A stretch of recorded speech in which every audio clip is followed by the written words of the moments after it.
नमस्कार दोस्तों, राधे राधे। स्वागत है आपका मेरे इस चैनल माँ धर्म गंगा में। आज हम आपको शीतला माता की पौराणिक कथा सुनाने वाले हैं। कथा अगर पसंद आए तो कथा को एक लाइक और चैनल को सब्सक्राइब करना ना भूलें। एक गांव में ब्राह्मण दंपति रहते थे। दंपति के 2 बेटे और 2 बहुएं थी। दोनों बहुओं को लंबे समय के बाद 2 बेटे हुए। इतने में शीतला सप्तमी का पर्व आया। घर के पर्व के अनुसार घर में ठंडा भोजन बना। दोनों बहुओं के मन में विचार आया, यदि हम ठंडा भोजन करेंगे तो बीमार पड़ जाएंगे और हमारे बच्चे भी अभी छोटे छोटे हैं। इस कुविचार के कारण दोनों बहुओं ने पशुओं के दाने तैयार करके बर्तन में गुपचुप 2 बाल्टी तैयार कर ली। सास बहू शीतला पूजा करके आई, शीतला माता की कथा सुनी। बाद में सास तो शीतला माता के भजन करने के लिए बैठ गई। दोनों बहुएं बच्चे के रोने का बहाना बनाकर घर आई। दाने के बर्तन से गरम गरम रोटला निकालकर चूरमा किया और पेट भर खा लिया। सास ने घर आने पर बहुओं से भोजन करने के लिए कहा। बहुएं ठंडा भोजन करने का दिखावा करके घर के काम में लग गई। सास ने कहा, बच्चे कब से सोए हुए, उन्हें जगाकर भोजन करा लो।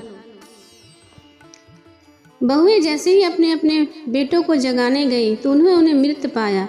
ऐसा बहुओं की करतूतों के फलस्वरूप हुआ। शीतला माता के प्रकोप से हुआ था। बहुएं विवश होकर अपनी सास को सारी घटना बताती हैं। घटना सुनकर सास बहुओं से झगड़ने लगती है और बोलती है, तुम दोनों अपने बेटों की बदौलत शीतला माता की अवहेलना की है, इसलिए मेरे घर से निकल जाओ और बेटों को जिंदा कर ही वापस आना।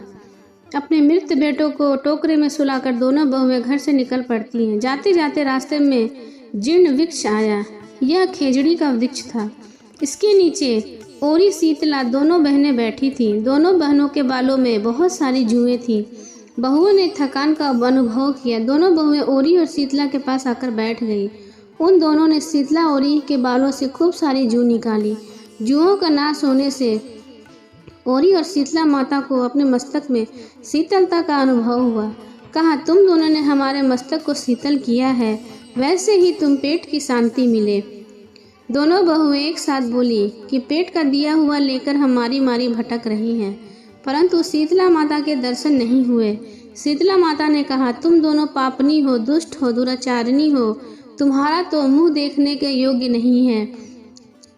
शीतला सप्तमी के दिन ठंडा भोजन करने के बदले में तुम दोनों ने गर्म भोजन कर लिया। यह सुनते ही बहुओं ने शीतला माता जी को पहचान लिया।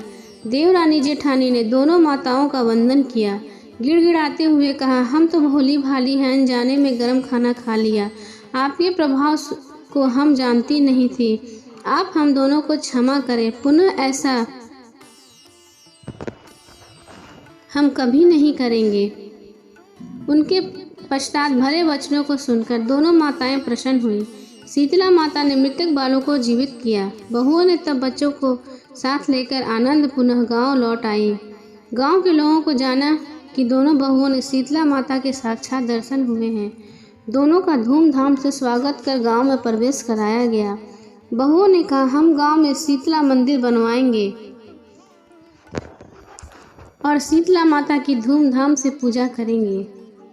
और सास ने भी अपनी दोनों बहुओं को घर में ले लिया और खुशी खुशी रहने लगे। बोलो शीतला माता की जय।